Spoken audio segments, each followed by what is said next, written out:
네, 안녕하세요. 우리 2기 스터디 시작했고요. 1주차 문제 한번 들어가 보도록 하겠습니다. 자, 문제 1번 보시면은 우리 택지비 문제가 나왔고요. 배점은 40점 분량으로 이제 1번 문제 배점이나 사실 계산할 거는 그렇게 계산의 양이 많진 않았습니다.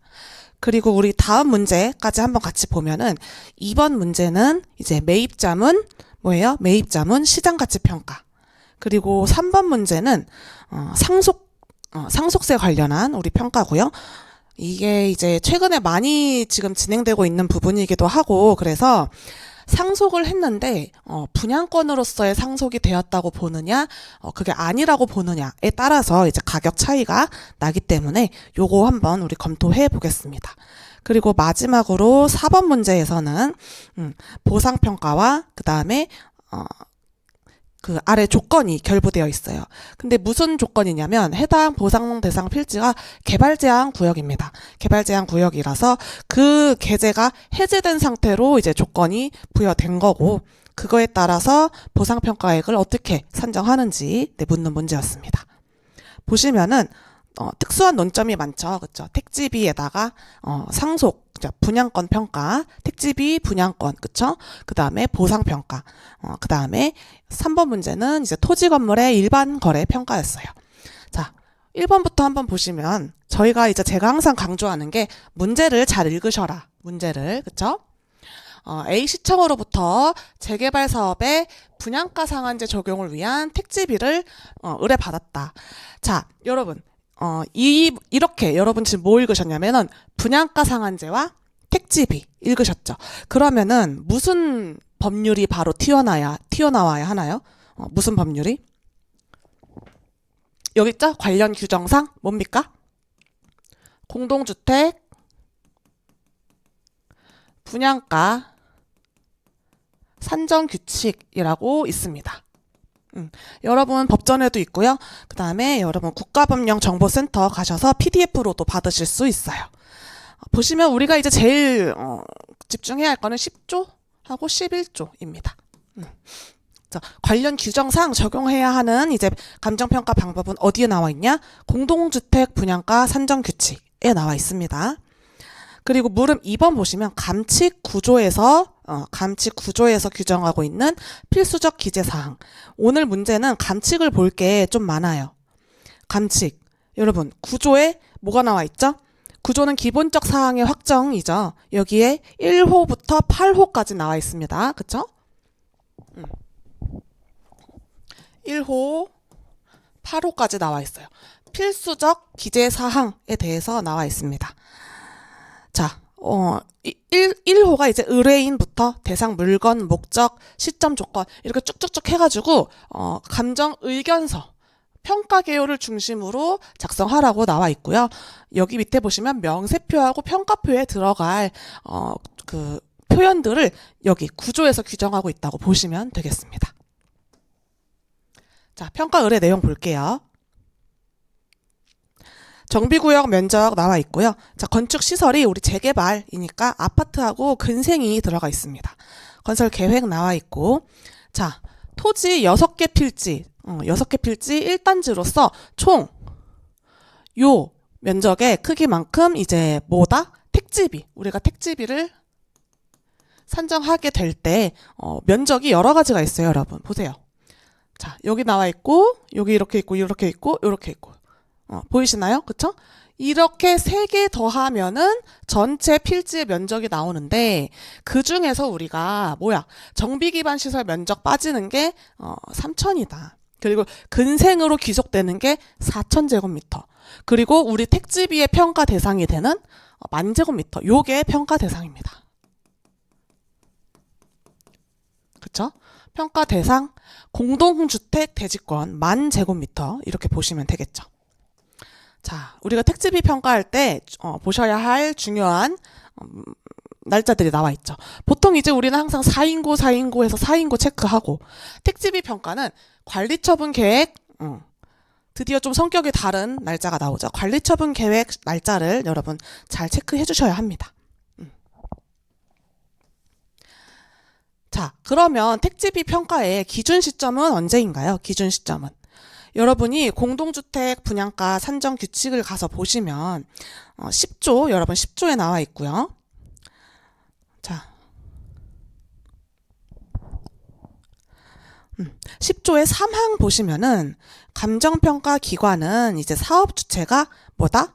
택지의 가격 감정평가를 신청한 날, 택지 가격 신청한 날에 대해서 기준 시점이 됩니다. 그러면 어떻게 되죠? 어디 있어요? A시청이 이제 택지비 감정평가를 신청을 하였다. 그래서 평가사 A는 의뢰서가 접수됐고 언제를 기준으로 7월 2일자를 기준으로 그쵸? 의뢰가 됐고 접수를 했습니다. 자, 뭐 실공사에 착수하고 이런 것들은 다 함정이죠. 그쵸? 보시면은 이제 1종에서 아파트를 짓기 위해서 3종으로 이제 종상향 됐다고 나와 있고요. 그러면 우리 기준 시점이 언제죠? 25년 7월 2일이 되겠네요. 맞죠? 그러면 지금 현재는 3종 1주로 바뀐 상태예요. 3종 1주로. 그쵸? 우리 25년도에 3종 1주로 바뀐 상태에서 택지비 평가 들어가겠습니다. 자, 그럼 3종 1주 위주로 보셔야겠죠? 주상용 아니죠? 아파트하고 주거나지 이렇게 있습니다. 밑에 보세요.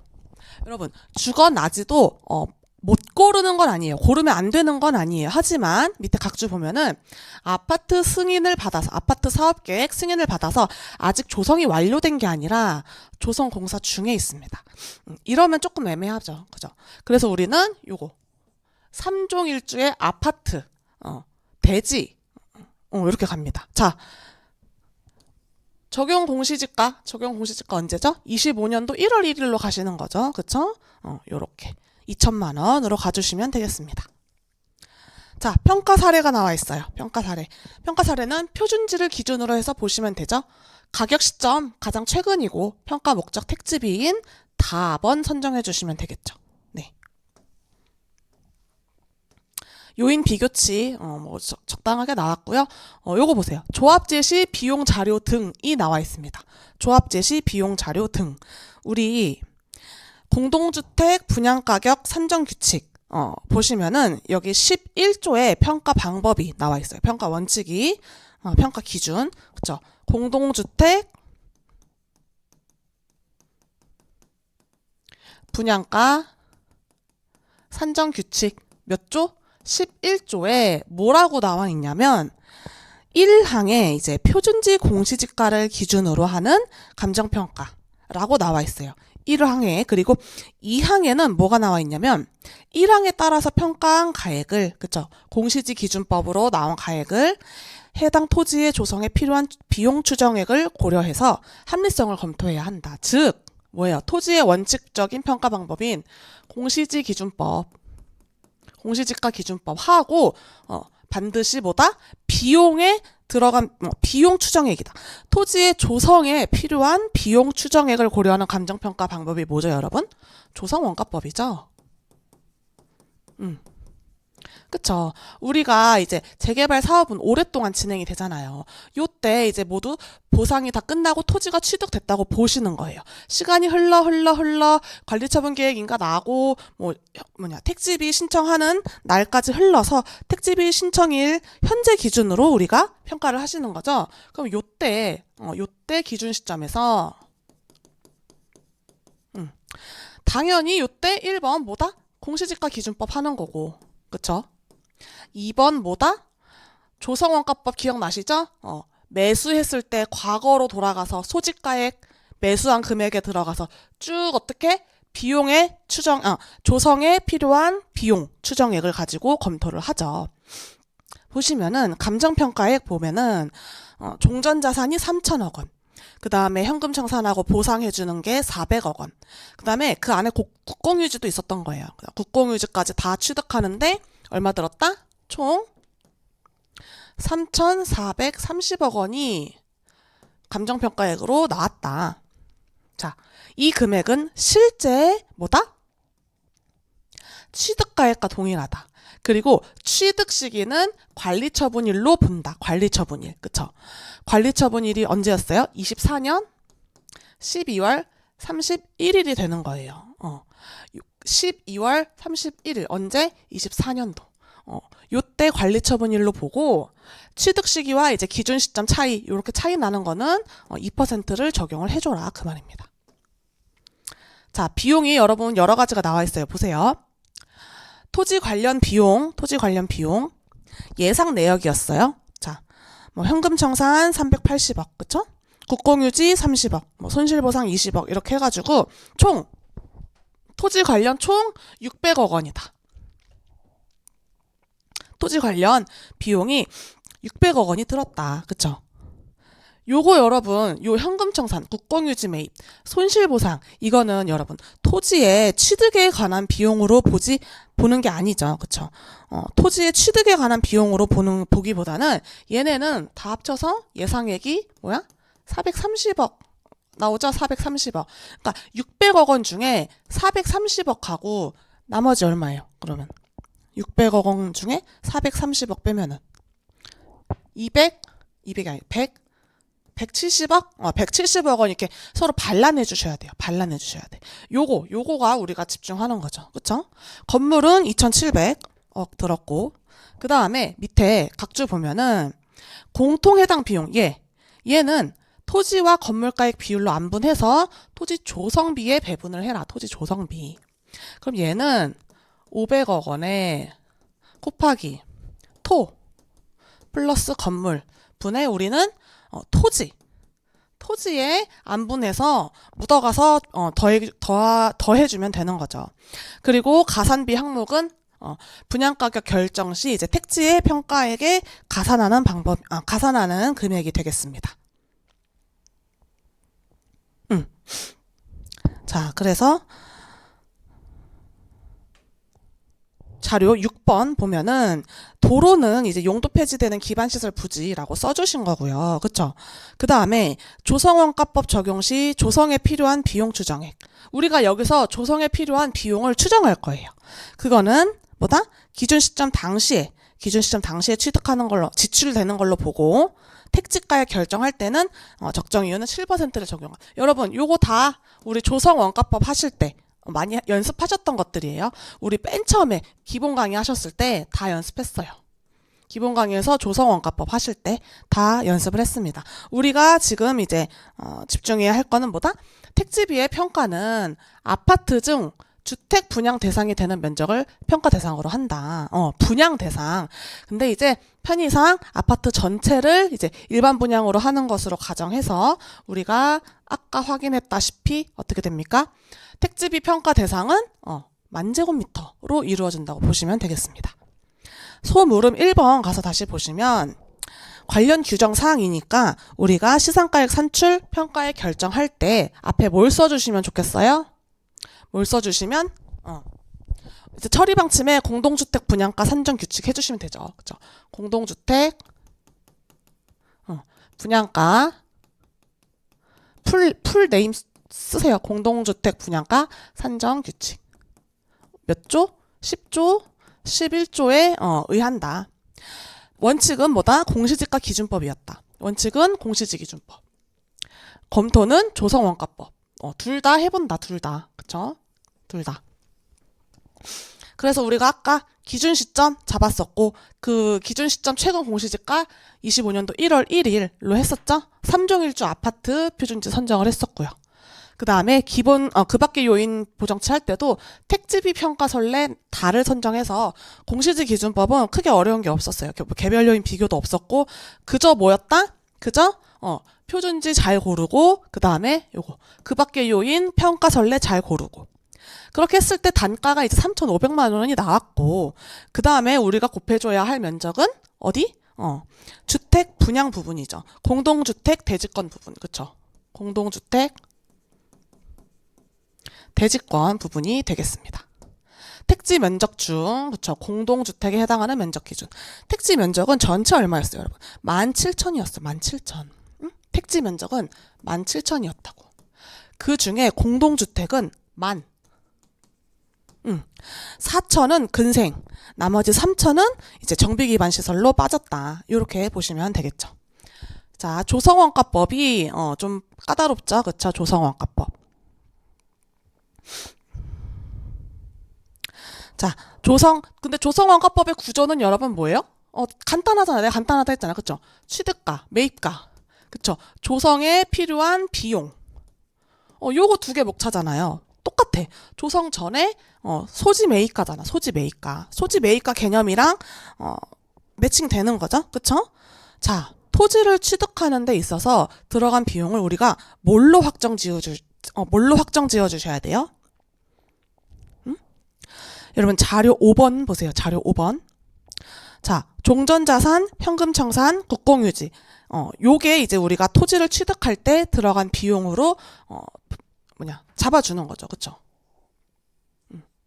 사업을 하는 데 있어서 그 개발 부지에 있는 토지를 취득해야 될 거 아니야. 근데 토지를 취득해야 될 거 아니야. 그쵸? 근데 이제 종전자산, 그쵸? 그 다음에 현금청산, 손실보상 등. 그 다음에 뭐다? 국공유지. 이렇게 모두 감정평가액이 얼마였다? 3,430억이었어요. 그쵸? 3,430억. 이렇게 해서 요때 우리가 아까 문제 보시면은 정기예금 이자율 2%를 기준으로 해서 취득 시기와 기준 시점 차이 보정을 좀 해달라고 했어요. 취득 시점 그다음에 보정해달라고 해서 저렇게 해주시고 그쵸? 그다음에 우리가 조성원가법 공부하실 때도 여러분 항상 취득가액은 쉬웠어요. 그쵸? 취득가액. 매입가. 그쵸? 취득가 매입가액은 항상 주어졌어요. 그쵸? 취득가, 매입가. 그쵸? 근데 뭐가 문제였어요? 조성 필요 비용이었는데 요 비용의 항목이 그쵸? 여러 개가 있었고 또 각각 지출되는 시기도 달랐었어요. 그래서 그게 좀 까다로웠었는데 오늘 문제 한번 보시면 조성의 추정의 이제 조성 비용 얼마다? 토지 비용으로 나눌 수 있고 그죠? 토지 취득가액이 아니라 토지에 투하된 공사 비용. 그 다음에 공통 비용을 얘는 건물까지 들어가 있으니까 토지에다가 안분하라고 자료 5번에 나와 있었죠. 그래서 우리가 토지에 총 필요한 사업비가 600억이었어요. 600억. 그쵸? 총 이제 사업비.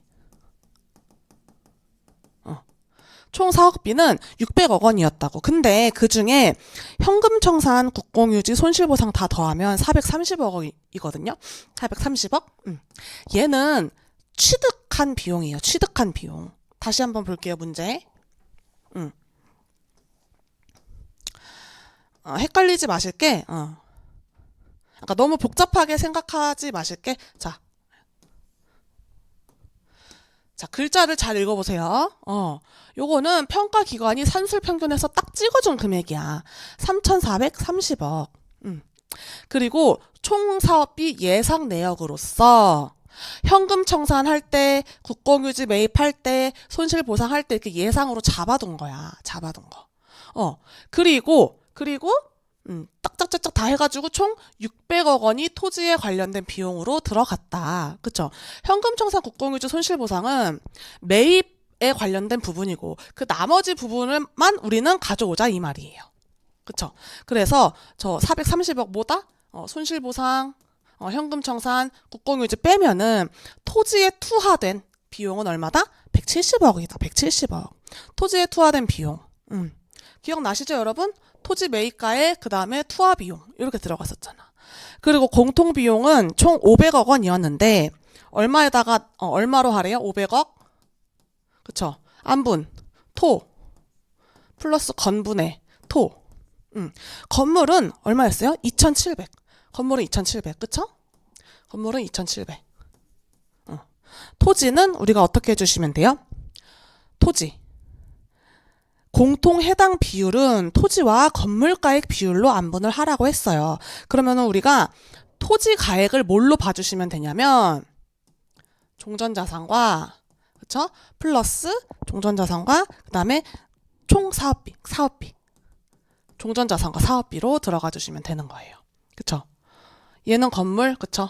얘는 토지인데 요 3,600 토지는 뭘로 구성되어 있냐면 종전자산 3,000억과 그쵸? 관련 비용 얼마? 600억. 600억. 이렇게 들어가는 거예요. 다시 한번 표 볼까요?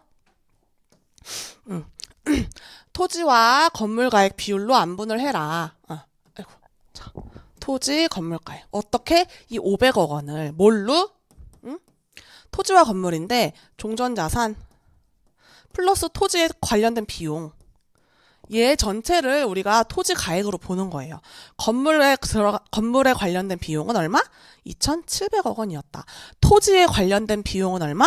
토지에 관련된 비용은 종전자산 3천억 원이랑 요게 찍어준 거였는데 우리가 지금 얘를 안분 예상된 이 500억 원, 이게 예상된 거죠. 예상된 애를 안분을 할 거기 때문에 종전자산 3천억 원을 찍어준 금액은 그대로 들어가고 나머지 현금 청산, 아까 손실보상, 그 다음에 국공유지 해준 것들까지 다 토지에 관련된 비용이 얼마였다고? 그게 600억 원이었다고. 그래서 우리는 이렇게 배분을 하게 되면은 토지에 배분되는 비율은 57%. 해서 요거 두 개, 이렇게 목차 잡으셨고요. 그쵸? 토지 비용, 공통비용 안분. 그러니까 여기에 토지 비용, 토지의 공사비, 각종 행정적 관련 비용 이런 것들. 토지 비용, 공통비용 안분. 이렇게 들어가는 거예요. 그래서 쭉 합계를 내면은 얼마다? 455억이 나왔다. 455억. 455억이 나왔고, 자, 이제 우리 여기 다 했죠? 끝났죠? 다 끝났어. 조성원가법을 다 끝났어요. 자료 6번에 보시면 조성원가법 적용 시 이제 조성에 필요한 비용 추정액은 이제 기준 시점 당시에 지출하는 것으로 보고 그 다음에 그러니까 뭐다? 시점 수정, 현금 등가할 필요는 없다. 시점 보정할 필요는 없다. 그저 마지막에 그저 마지막에 이제 개발 이윤만 반영을 해주면은 이렇게 나오는 거죠. 다 이해하셨죠, 여러분? 여기 취득, 그쵸? 토지에 관련된 비용 등. 근데 요 비용 등이 우리가 맨날 조성원가법 풀면은 막 몇 개월에 나눠서 내고 막 이랬다고 했잖아. 근데 그렇게 하지 말고 뭐라고 했어요? 자료에서? 기준 시점 당시에 지출되는 것으로 해라.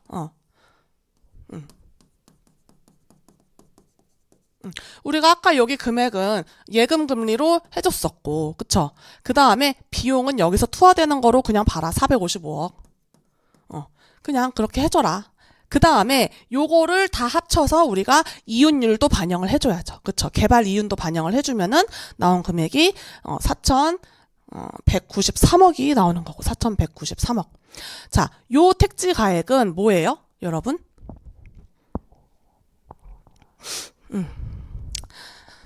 저 조성 전 토지를 취득할 때 여러분 아파트, 근생, 그쵸? 정비 기반 시설 다 포함해서 산 거예요. 그쵸? 다 포함해서 산 거라고. 근데 우리는 뭐야? 공동주택 부분만 해야 되잖아. 그쵸? 그러니까 아파트하고 근생에서 아파트가 차지하는 비중으로 반영을 해주셔야겠죠. 발라내야겠죠. 그쵸? 요 금액에다가, 그쵸? 요 금액에다가 주택, 근생, 그 다음에 주택으로 안분을 해주셔야죠. 그쵸? 정비 기반 시설은 빠졌고, 이렇게 되시면 되는 거예요. 자, 그럼 택지 가격, 두 가지가 나왔죠? 얼마? 3,500억. 그 다음에 4천, 얼마? 여기 나와있네. 거의 3천억 원. 이렇게 나와있죠? 그래서 어떻게 하면 된다? 공시지 기준법이랑 조성원가법이랑 다소 꽤 차이가 발생해요. 꽤 차이가 발생해. 근데 공시지 기준법은 우리가 뭐다? 그 밖의 요인이라는 거를 통해서 시장성에 근거를 한다고 말할 수 있어요, 여러분. 거래 사례 비교법만 시장성에 근거하는 게 아니라 공시지가 기준법도 시장성에 근거해요. 왜? 그 밖의 요인 비교하잖아. 그래서 시장가치 반영에 유리한데 조성원가법은 뭐다? 관련 규정 공동주택 분양가 산정 규칙에 의해서 검토해보라고 해서 한 거예요, 사실. 그쵸? 그래서 목적을 달성할 수 있기 때문에, 하고, 그 다음에 원가성을 보여주는 거죠. 그래서, 딱 둘 다 평균 뭐 이런 것도 아니고 요게 바로 이제 평가사의 판단인 거예요. 요 결정하였음 요게 얼마? 3,200억으로 결정하였다. 그쵸? 3,200억으로 결정을 하였습니다. 요렇게 하는 게 소물음 1번이었고 소물음 2번에 여러분 뭐 있었어요? 필수적 기재사항 뭐? 감칙 구조에 있는 필수적 기재사항 쓰라고 했어요. 그게 뭐다? 문제에서 준 요 표에 들어가는 내용을 써주시면 요 내용을 써주시면 되는 거였어요. 문제에서 들어가는 요 표 있었죠? 문제에 요 양식대로 우리가 채워주면은 그게 이제 감칙 구조에서 보여주는 내용이죠. 그쵸? 명세표가 어려워요, 명세표. 6필지였잖아, 6필지. 6필지 1단이었고, 얘는 이제 전체 요약해주는 거예요, 요약. 쭉 쓰고, 감정평가에 우리가 아까 얼마 정해준다 했죠? 3,200억 원, 적어주시고, 그쵸? 그 다음에 의뢰인 제출처 평가 목적 기준 가치 중요한데 의뢰인은 아까 C장이었고 어디 A씨 제출처는 A씨에 제출하는 거예요. 행정기관인 A씨에 감정평가 목적은 택지비. 근데 요거 기준 가치가 거의 다 시장 가치인데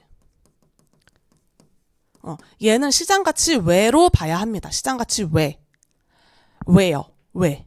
시장 가치 외로 왜 봐야 해요? 응? 우리가 시장 가치의 감칙 5조에 여러분 뭐라고 나와 있어요? 시장 가치 정의가 감칙 5조에 나와 있잖아. 통상적인 시장에서. 그쵸? 방매 기간 동안 충분히 공개되고. 그쵸? 지금 이거 충분히 공개된 상태에서 하는 건가요? 아니죠? 법령에 따라서 우리가 진행하는 평가이기 때문에 시장 가치 외로 보시는 겁니다. 그리고 조건이 붙어 있어요. 조건. 감칙이 아니라 분양가 산정 규칙 여러분 쫙 봐주시면은 자 기준 가치 먼저 볼게요. 얘는 관련 규정, 목적 이런 거에 비추어 봤을 때 시장 가치 외로 결정을 했다. 자 관련 규정 뭐예요? 주택법. 여러분 주택법에서 공동주택 분양가 산정 가격 취급까지 이제 위임이 된 거예요. 그래서 이런 규정과 감정평가의 목적, 택지비 산정 목적 이런 것 때문에 우리는 뭐다? 택지비 감정평가로서 우리는 기준가치를 시장가치 외의 가치로 하였고 그 다음에 요 시장가치 외의 가치로 기준으로 했을 때 합리성 및 적법성이 있다. 그리고 감칙 구조에서 감정평가 조건이 붙었으면 감칙 6조에서 조건이 붙었으면은 검토를 해줘야겠죠. 자, 감칙 6조 2항 이게 나와 있는데 1항 먼저 볼게요. 1항. 감칙 6조의 1항 먼저 볼게요. 자, 뭐죠? 감칙 6조 1항은 감칙 제목 조문 제목 자체가 감칙 6조는 뭐예요? 현황 기준 원칙이에요. 현황대로 평가해라. 그래서 당연히 1항에는 대상 물건의 이용 상황 및 공법상 제한을 받는 상태를 기준으로 한다. 현황대로 해라. 그쵸? 근데 2항에는 뭐라고 나와 있어요? 2항에는 자 1항에도 불구하고 기준 시점 당시의 가치 형성 요인을 실제와 다르게 가정하거나 특수한 경우로 한정해서 할 수 있는데 그때가 언제냐면은 조건부 평가를 할 수 있는데 그때 또 조건이 있어. 언제? 법령에 다른 규정이 있을 때. 그쵸? 법령에 의뢰인이 요청할 때. 그쵸? 그리고 감정평가 목적이나 특성에 비추어 봤을 때 조건부 평가를 할 수 있대요. 법령, 우리 주택법, 공동주택 분양가, 산정 규칙 2개, 그쵸? 의뢰인, A시장, 목적, 민간 택지비를 산정을 해야죠. 왜? 분양가 상한제를 위해서. 그렇게 해주셔야 되죠? 그래서 요렇게 했을 때 조건부로 평가를 할 수 있는데 만약에 조건부로 평가할 거면 3항에 나와 있어요. 뭐라고? 이 조건의 합리성, 적법성, 실현 가능성을 검토해야 한다라고 나와 있어요. 검토해야 한다. 자, 그러면 우리 한번 볼게요. 공동주택 분양가 산정 규칙 11조 3항에 따라서 자, 우리는 아직 조성이 완료되지 않았으나 완료된 상태를 조건으로 대기준으로 평가를 했다. 11조 3항에 요렇게 나와 있어요. 완료된 기준 대지를 상정해서 평가해라. 그쵸? 얘는 감정평가의 조건은 법령에 다른 규정이 있는 경우에도 해당하고, 그쵸? 감정평가의 목적에 비추해 봤을 때 사회통념상 필요하고, 그쵸? 그래서 사망 단서 규정에 의해서 조건의 합적실은 뭐다? 생략을 해왔다. 그 합적실 단서 규정 생략이 뭐냐면은 법, 의, 특에 만족할 때 조건부 평가를 할 수 있는데, 그럴 때 법령에서 하라고 할 때는 그냥 합적실 생략 이렇게 들어가는 거예요. 합적실 생략. 합적실을 해야 한다. 근데 언제? 법, 의, 특. 그쵸? 요거 있지, 여기. 얘네 중에서 법령에 의해서 하라고 할 때는 합적실 생략한다. 그쵸? 법에서 하라고 했는데 어떻게 해요? 그냥 하는 거죠. 그쵸? 요렇게 우리가 보시면은 이제 택지비 평가가 완료가 되었다고 볼 수 있습니다. 자, 그래서 기준 시점도 어디에 나와 있냐면은 분양가 산정 규칙에 나와 있어서 사업 주체가 신청한 날 이렇게 나와 있어요. 신청한 날. 우리 감칙 구조에는 기준 시점을 가조한 맨날 이랬잖아요. 가조한. 가격 조사 완료일로 할 수가 있죠. 감칙 구조 한번 보세요, 여러분. 구조 2항에 기준 시점은 대상 물건의 가조완으로 한다. 가격조사 완료 날짜로 한다. 다만 기준 시점을 미리 정하였을 때는 그 날짜에 가격조사가 가능한 경우에 기준 시점을 할 수 있다. 이때 가격조사가 가능해서 우리가 기준 시점으로 할 수 있는 거죠. 요 가격 조사는 현장 조사뿐만 아니라 요 시점에서 요때의 거래 가격, 과거 거래 가격 평가 전례를 파악할 수 있냐 이 말이에요. 그래서 그렇게 해주시면 되는 거고, 중요한 거는 우리가 오늘 나왔던 거 중요한 거는 분양가 상한, 분양가격 산정 규칙, 그쵸? 분양가격 산정 규칙, 그 다음에 감칙, 요렇게 기반이 된다는 거. 이 평가의 기반이 된다는 거예요.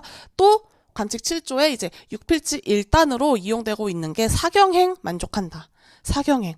그래서 가치 형성 측면에서 타당하니까 용불관이 된다. 6필지를 각각 평가할 필요가 없죠. 왜 6필지가 이렇게 있어도 모두 하나의 아파트 단지로 들어갈 거잖아요. 그쵸? 그렇기 때문에 감칙 7조를 적용을 해서, 여러분 7조 2항인지 1항의 단서인지 모르겠을 때는 그냥 7조라고만 쓰세요. 그쵸? 그래서 일괄 평가 적용을 해서 평가를 하였다. 자, 요 지금 답안지에 들어가 있는 내용이 택지비 감정평가할 때 감정평가서 안에 다 그대로 들어가 있는 거예요. 그대로. 자, 그렇게 해서 택지비 평가 마무리 해주시면 되겠고, 우리가 보상도 하고, 목적별 평가, 유형별 평가도 하고 이러면서, 좀 약간 상대적으로 나중에 하지, 나중에 해버리지, 이러고 많은 파트거든요. 택지비 평가가. 그래서 한번 가져와 봤습니다. 자. 문제 2번. 자, 문제를 잘 읽으세요. 매입에 대한 자문이에요. 매입할 거예요. 일반 거래 목적으로 평가해주세요. 자, 토지, 얘 마찬가지로 또 1단지 나와 있어요. 일반 상업의 세로 가해 부정형 평지. 그 위에 건물 나와 있는데, 규모가 요 정도 되고, 사용 승인일이 이때고, 기준 시점 보니까 20년 경과했네요. 그쵸? 20년? 오래됐네요. 그쵸? 얘 임대차 내역을 보면은, 현재 9월 말 기준 임대차 내역이 있어요. 나와 있어요. 13층이니까 막 몇 층 무슨 용도 쭉 해가지고 총 보증금 7억 3,500 이렇게 나와 있습니다. 왜 이렇게 적어? 그쵸? 명도 이전 임대차 내역에 나와 있어요. 명도 이전. 명도를 언제 했대요? 올해 초에 했대요. 25년 초에 명도했을 때는 요렇게. 그리고 리모델링을 할 건가 봐. 리모델링 후에 임대차를 이제 예상을 해보자면은, 그치, 좀 더 리모델링 했으니까 올랐겠지. 이렇게 되는 거예요. 현재 리모델링을 위해서 대부분 공실 상태다. 임차인들은 아직 명도 과정 중에 있다는 거예요. 리모델링 공사는 기준 시점으로부터 2개월이 소요된다. 기준 시점 언제예요? 아까 25년도 10월 30일. 이때부터 2개월 소요되는데 기준 시점은 25년 10월 30일. 요때. 해당 기간 동안에는 해당 기간이 얼마예요? 2개월. 2개월이래. 2달. 2달 동안 렌트프리가 적용된다는 거예요. 그쵸? 렌트프리가 적용된다. 왜? 리모델링 하는 기간 동안에는 거기서 이제 임차인이 들어와서 뭐 자기가 영업을 할 수가 없잖아. 그러니까 까주는 거예요. 그쵸? 그 2달만 까주는 거예요. 밑에 인근의 유사 거래 사례 한번 볼게요. 자, 밑에 내용 보기 전에 우리가 수익 방식으로 문제를 풀어야 해요. 그래서 눈을 이렇게 뜨고 열심히 자료를 봤어. 유사 거래 사례가 나왔어. 그러면은 뭐에 대한 거래 사례일까, 여러분? PGI NOI를 구하는데 필요한 유사 임대 사례인가? 이렇게 볼 수도 있고 또 환원율. 그쵸? 왜? 거래 가격과 밸류와 NOI를 알면은 우리는 환원율을 시장 추출법으로 할 수 있잖아요. 그런 생각을 한번 해보고 읽으면은 연면적 20년 정도 유사한 거래가 있는데 걔는 300억 원이다. 밸류, 그쵸? 프라이스. 순수익은 얼마다? 14억 9,500이다. 그쵸? 뭐예요, 얘? 캡이잖아, 캡. 300억 분의 14억 9,500 하면 캡 얼마야? 4.98, 약 5% 정도 나와요. 아, 캡이 나왔네. 그리고 뭐 보유기간, 뭐 투자기간 이런 거 안 나와 있죠. 그러면 뭐다? 혹시 DCM? 그쵸? 혹시 DCM? 그쵸?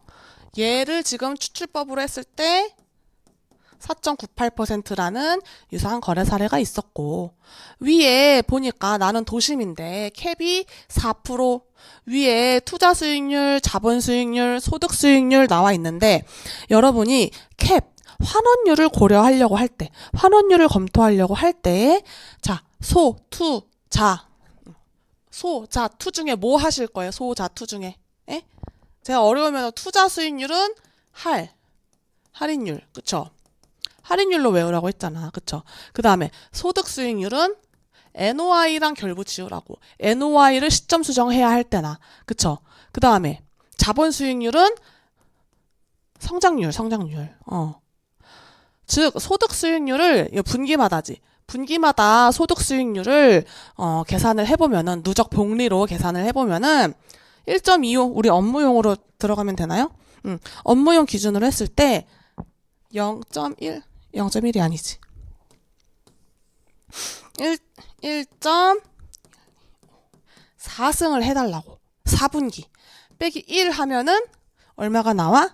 그때 5%가 나와요. 요거를 캡으로 적용할 수 있다는 거예요, 여러분. 이 짓을 왜 하는 거예요? 선생님? 우리 복리 때문에 하는 거예요. 그쵸? 복리. 1년간 4분기가 있잖아. 요 분기마다 1.25%, 1.25%, 1.25%, 1.25%래요. 분기마다 소득 수익률이 그랬대요.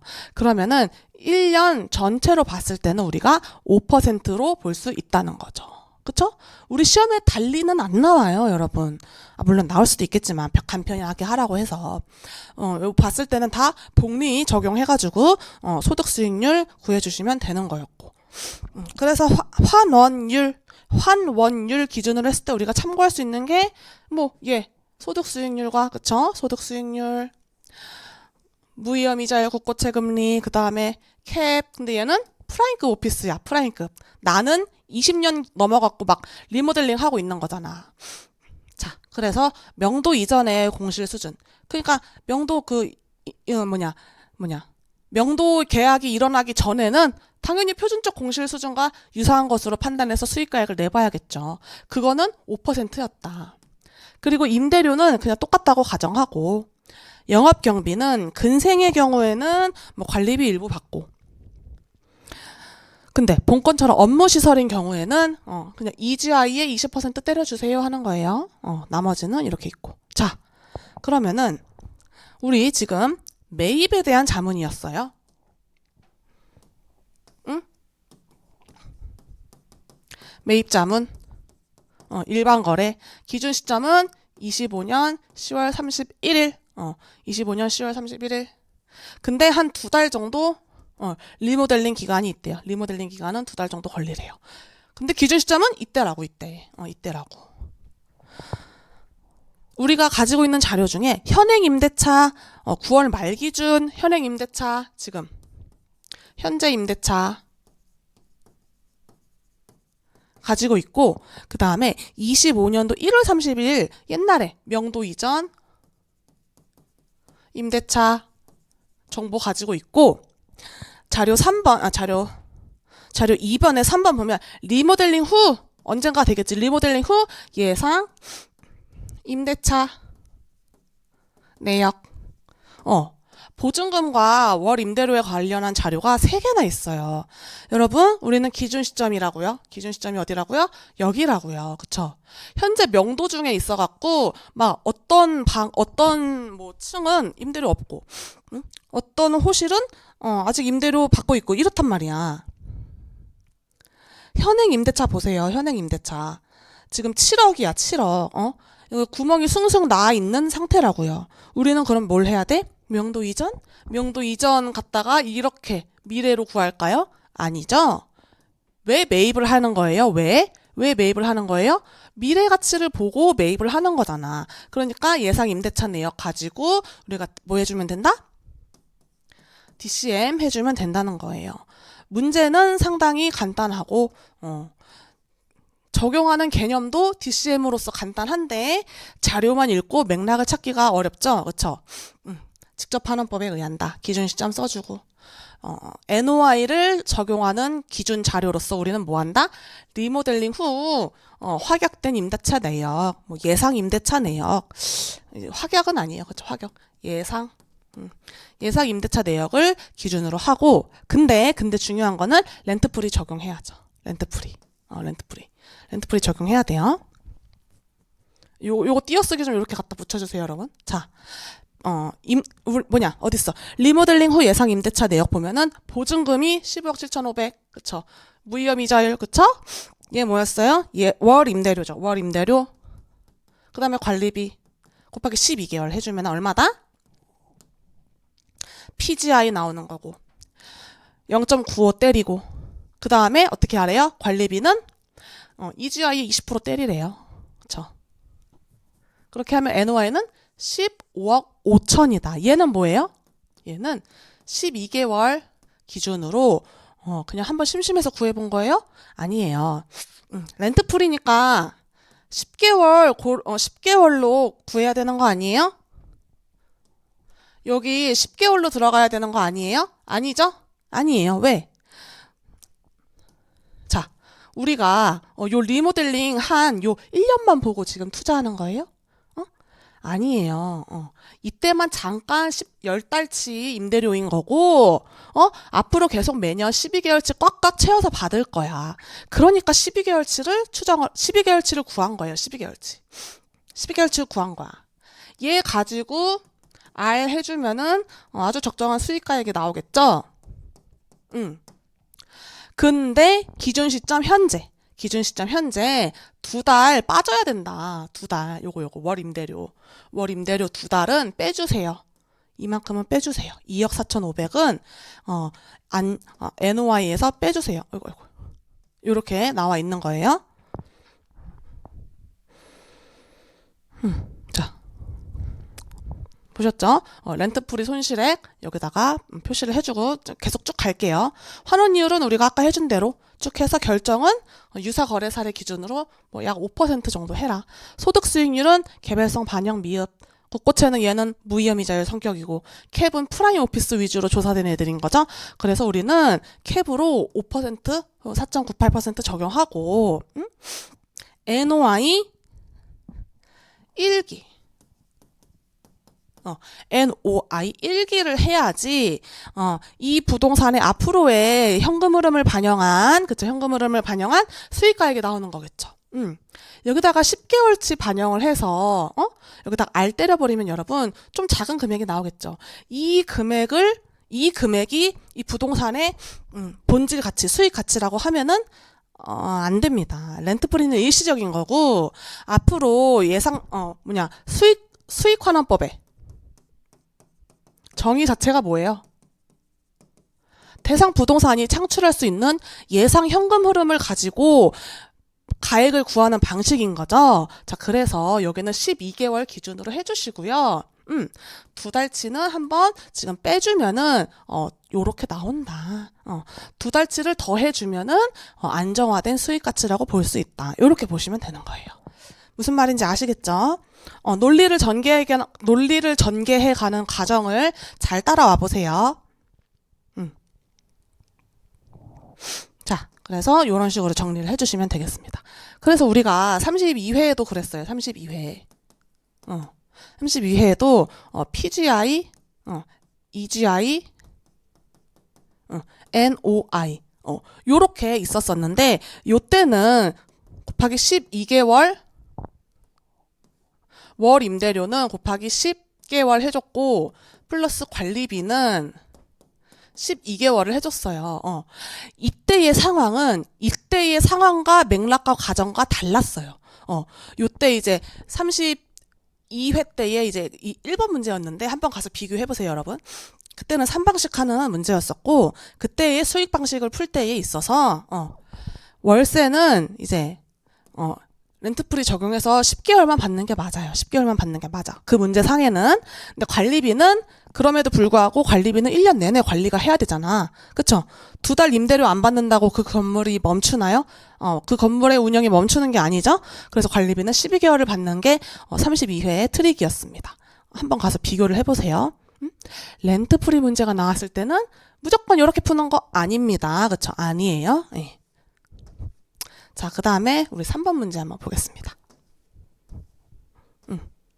자, 요즘 핫한 이제 분양권 관련한 상속증여 평가예요. 목적은 상속을 위한 일반거래 시가평가예요. 근데 2가지 방법으로 해보는 거야. 하나, 관리처분계획 수립 이전에 25년도 7월 1일을 상속 개시 시점으로 상속. 우리가 어떻게 할 수 있냐면은 상속 개시 시점이 요때 관리처분계획 수립 이전에 요때랑 관리처분계획 수립 이후에 분양계약서까지 작성을 하고 얘를 개시 시점으로 했을 때 상속가액을 구해보라는 거예요. 상속증여 평가할 때는요, 여러분, 기준 시점을 법령에서 정하는 한도 내에 구할 수 있어요. 상속증여 이렇게 있잖아요. 요 시점이 법령에서 요 앞뒤로 정해줘요. 그 다음에 증여는 뒤로 6개월 이렇게 정해줘요. 요 기간 안에 감정평가를 하시는 거예요. 뭐 요거는 실무적인 얘기인 거고. 자, 그래서 요 2가지 케이스로 한번 본다. 자, 관리처분계획 수립 이전에는 우리 무슨 단계죠, 여러분? 무슨 단계? 아직 종후자산은 나오지 않았어요. 관리처분계획을 수립하기 위해서 우리가 종전자산, 종후자산 다 하잖아. 비례율 산정하기 위해서. 근데 관리처분계획 수립 이전 시점일 때는 뭐야? 종전자산 평가액은 나와 있어요. 그쵸? 종전자산 평가액에 플러스 프리미엄 이라는 걸 보시면 됩니다. 얘는 이제 분양권으로서의 가치평가를 하면 되는 거고. 한번 볼게요. 자, 3종 1주의 토지, 건물, 단독주택을 가지고 계셨네요. 아주 오래된, 아주 조그만, 그쵸? 해당 정비구역에 지정이 돼서 2주에서 2주나 3주로 올랐어. 이 조합원 P씨, 사망하신 분이 P씨예요. 그쵸? P씨는 종후자산 중 뭐다? 40B 타입을 분양받을 예정이래요. 그쵸? 분양받을 예정. 조합원이니까 분양받을 예정이래요. 분양계약서를 썼어. 조합원 분양가는 이거였었고, 그 다음에 분담금을 추가 납부하기로 되어 있는 거야. 그게 6천만 원. 말에, 그쵸? 26년도 말에 납부하기로 되어 있다. 얘는 이제 중요한 게, 여기가 중요하죠? 사업 시행 인가고시 이후, 사인고 이후 거래 사례에는 사인고가 언젠데? 24년 8월 1일. 이후. 이후에는 재개발 사업이 구체화가 됐다고요. 그래서 매도 가능 조합원 프리미엄, 매도가에는 조합원의 프리미엄, 우리 피 붙었다 이러잖아. 피 붙었다 이러잖아. 그 프리미엄이 반영되어서 상승 중이라고, 거래 가격이. 요 3주에 지금 꾸진 단독주택 올라가 있는 이 금액으로 거래되는 게 아니라 재개발 사업이 아주 구체화돼가지고 막 시장에 막 들썩들썩한 거야. 프리미엄이 반영된 거야. 그래서 그게 언제? 24년도 8월 이후면은 관리처분 계획 이전도 24년 8월 이후잖아. 그쵸? 그러니까 어쨌든 간에 재개발 사업이 구체화되어서 프리미엄이 반영이 된 상태로 우리가 평가를 해줘야지 적정한 평가겠죠? 네, 그렇게 이해를 하세요. 자, 그래서 쭉 보시면은 분양 면적이 나와 있고, 아까 우리 조합원 PC는 뭐 40B, 5층에 40B 타입, 전유 면적, 계약 면적 요렇게, 전용 면적 요렇게, 2호 라인 체크해 주시고. 자, 표준지 공시지가 자료 왜 나왔을까요? 표준지 공시지가 자료 우리 종전자산으로서 한번 평가해 보려고. 종전자산으로서 해당 정비구역 내에 있는 걸로 들어가세요. 해당 정비구역 내.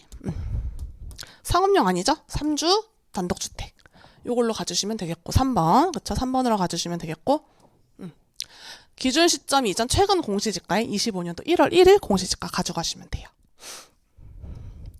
거래 사례가 어렵습니다, 여러분. 우리 일단 공시지가 3주로 골랐으니까 일단 2주는 좀 빼고 볼게요. 2주 얘는 아닌 것 같고, 3주? 3종?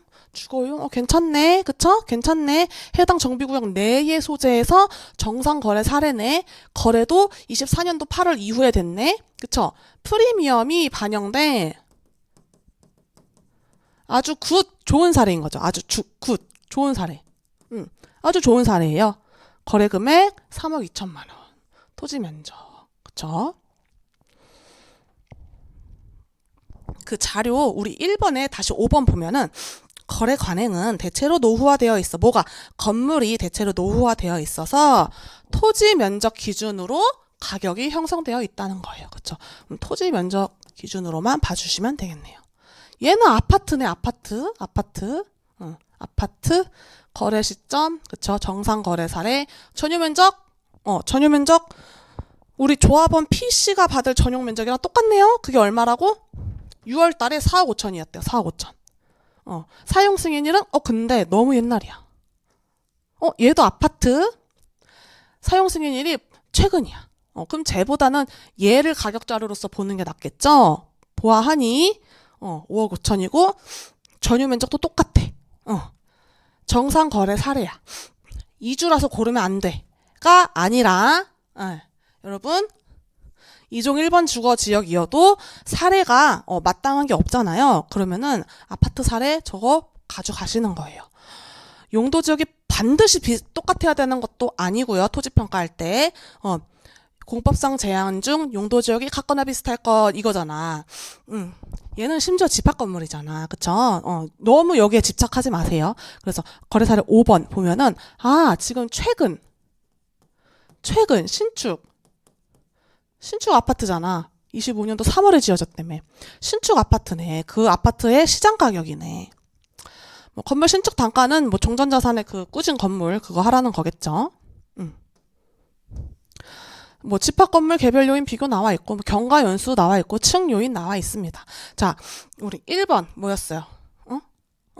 종전자산 아니야. 관리처분 계획 수립 이전으로 본다고 했죠. 관리처분 계획 수립 이전인 언제 상속 개시일이 언제? 25년도 7월 1일일 때 우리는 종전자산으로서 토지, 그쵸? 토지를 가지고 보는 거야. 그쵸? 그리고 조합원 프리미엄. 그래서 우리는 토지를 원칙적인 평가 방법보다 공시지 기준법, 그쵸? 공시지 기준법 하면 되잖아. 우리가 아까 표준지 3번 골랐었고 그 밖에 요인은 대등하다고 했어요. 근데 거래 사례 아까 나와 있었잖아. 거래 사례.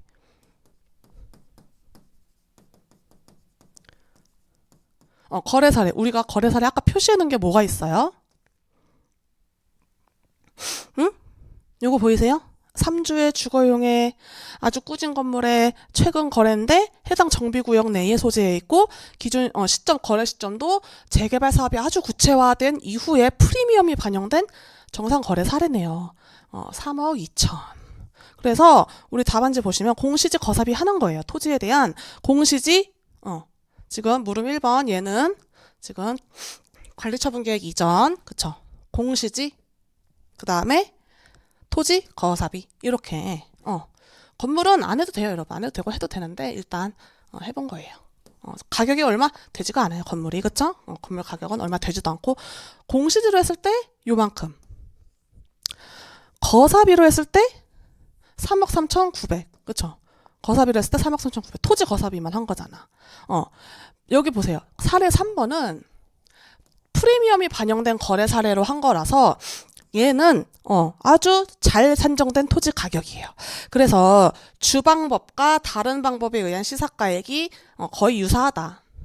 근데 이제 어떻게 보면 돼? 거래 사례 비교법 요 자체가 거의 시장이잖아. 요게 시장성이잖아. 그래서 얘 가지고 거사비에 더 가깝게 요거는 공시지 거사비에 좀 더 가깝게 결정하였다라고 하시면 됩니다. 반올림 하기는 좀 그렇고요. 3억 3천 900 절사를 했네요. 그렇죠? 3억 3,900 이렇게 결정을 해주시면 되겠습니다. 요게 관리처분 이전 평가액인 거고 관리처분 이후에 상속을 개시했다고 하면 상속을 개시했다고 하면은 착공 상태로 종전 자산의 권리가 이때는 분양권으로 거래돼서 거래 자체가 분양권으로 이루어져요. 분양권으로 이루어진다고. 분양권으로. 그래서 우리는 그 분양권에 대한 수분양권에 대한 가액으로 평가를 하는데 그게 뭐냐? 그게 아파트 거래 사례를 가지고 우리가 뭐다? 종후 자산으로서의 가치를 내보고 종후 자산. 그거는 그냥 종후 자산일 뿐이에요, 여러분. 종후 자산. 종후 자산의 가격 우리가 구해볼 수 있고 우리 조합원 분양가라는 정보도 알고 있었고 플러스 우리 분담금 정보도 알고 있었어요. 보세요. 자, 거래 사례 5번 가지고 이 시점에 분양 예정 자산의 종후 자산은 분양 예정 자산이잖아. 분양 예정 자산의 가액을 구해본 거예요.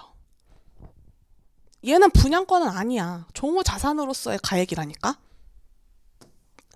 분담금을 반영을 해주셔야죠. 그쵸? 분담금 반영을 해주셔서 요거에 이제 수분양권으로서의 가치다 이렇게 봐주시면 되는 거예요. 아시겠죠? 자, 관리처분계획 이전으로 봤을 때 얼마야? 3억 3,900 그쵸? 339. 그 다음에 관리처분 이후에 상속 개시한다고 치면은 490. 뭘로 결정하는지는 우리가 문제에서 묻지 않았기 때문에 안 합니다. 안 합니다가 아니라 안 합니다가 맞는데 실제 이제 요거를 하는 이유가 뭐예요? 의뢰인의 이제 상속세를 어떻게 하면은 적게 낼까? 상속세를 적게 내고 싶어요 하면은 요 금액으로 가시는 거고요. 둘 다 이제 그 전략에 맞게 해주시면 돼요. 나중에 양도할 거라서 양도세를 좀 적게 내고 싶어요. 그러면은 490으로 가는 거겠죠. 이렇게 보시면 되는 겁니다. 자, 문제 4번 한번 보겠습니다. 자, 행정법원으로부터 보증소 감정인으로 선임되었다. 지금 딱 제 상태네요. 제가 지금 보증소 하고 있거든요. 근데 제가 하고 있는 거랑 좀 달라. 제가 하고 있는 거는 그냥 당연히 가격을 올려달라는 거고 조금 가격을 더 올려달라는 거고 여기는 뭔가 지금 첨예한 뭔가 있어. 뭐냐면은 수용 재결 당시 보상가 이외에 아래의 조건에 따른 감정가를 산정을 해달래. 아래의 조건? 응? 감칙이랑 관련 규칙에 따라 조건에 따른 평가를 진행할 수 있는지 여부를 검토하고 만약에 진행이 가능하다면 평가를 어떻게 하는지 기술을 해봐라. 그래서 뭐야 보니까 경기도 D동 현재 농업용 창고 그러니까 뭐야 토지 위에 건물이 있다는 거네요. 건축물 대장상 용도는 동식물 관련 시설로서 농업용 창고로 이용 중이고, 편입할 당시에는 계제 잔혹, 현재는 3주로 종상향. 법원에서는 계제가 아닐 경우, 이거 조건이지. 조건은 뭐예요? 합, 적, 실. 따져봐야 되잖아. 조건은 언제 할 수 있어요? 법령인이 하라고 할 때, 의뢰인이 하라고 할 때, 목적과 특성에 비추어 하라고 할 때. 우리는 뭐예요? 우리는 의뢰인이 하라고. 의뢰인이 누구야? 법원. 법원에서 하라고 했잖아. 하라고 했을 때는 합적실을 따져봐야 돼요. 한번 볼까요? 관련된 내용을. 현재 원고는 행정청이 고의로 개발제한구역 해제를 늦췄다. 그래가지고 내가 보상금이 적게 나왔다. 인근에는 보상 선례도 개발제한구역 해제된 상태로 보상을 해줬는데 나도 그렇게 해달라. 그 말이잖아. 인근에는 자연녹지로서의 공시지가도 있고, 이런 공시지가를 가지고 보상을 해줬나 봐. 그쵸? 본건은 뭐야? 본건은 근린생활시설이 아니라 본거는 전기타. 여러분 전기타랑 전이랑 달라요. 전은 순수 농지고 전기타는 말 그대로 순수 농지 외의 기타예요. 뭐 위에 창고가 올라가 있잖아. 전기타로 가시면 돼요. 그 밖에 자료 보니까 해당 택지개발 사업에 따른 편입 시점에 인근은 해제가 진행되고 있었대요. 본건은 편입되기 전부터 지상의 건물이나 인근의 취락수 등에 따라 고려했을 때 요 개발제한구역 해제 지침이라는 법령안에 지침이 있어요. 그거에 따라서 해제가 가능한 상황이었다. 해제가 진행되고 있었다. 인근이. 그러니까 합리적이죠. 그쵸? 법에 따랐죠. 그쵸? 가능한 상황이었다. 실현 가능성 있죠. 그래서 오케이 조건 수용 해가지고 평가를 해주는 거예요. 그러니까 잔혹으로서 기타로서 평가를 해주면 되는 거예요. 본거는 초반에는 25만 원, 단가 25만 원. 그래서 화가 나신 거야. 근데 얘는 뭐라고? 얘는 잔혹의 계제. 그쵸? 근데 인근의 잔혹의 농지는 45만 원. 인근의 잔혹의 전기타는 나랑 똑같네. 65만 원. 이거 보니까 여러분 눈이 돌아가요? 안 돌아가요? 눈이 돌아가죠? 야, 인근에는 개발제한구역 해제되고 보상해줬는데 나는 지금 너 장난하니? 이렇게 된 거잖아. 그쵸? 나는 뭐 근생은 아니니까. 그쵸? 개발제한구역 해제된 상태로 하라고 했으니까. 그쵸? 이거 아니고. 그러니까 지금 요게 시장 수준으로 봐야 하는 거예요. 자, 그러면 우리 표준지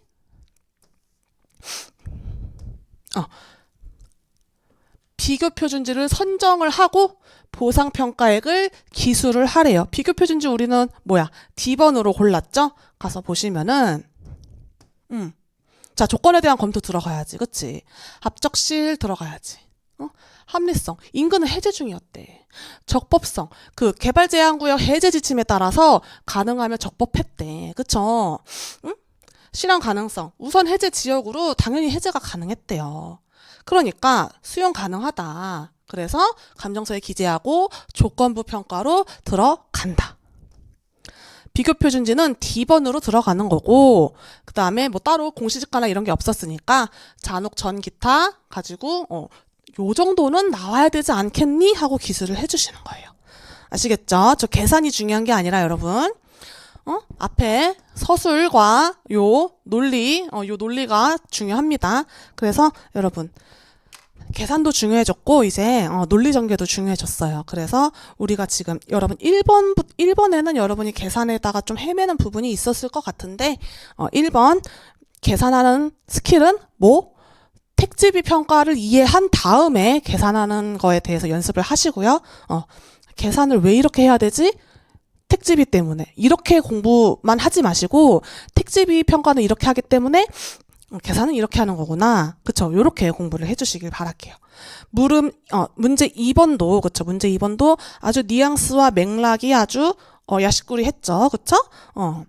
32회에서 렌트프리는 월세는 10개월, 관리비는 12개월로 했다고 다른 문제들도 다 그렇게 푸시면 안 돼요.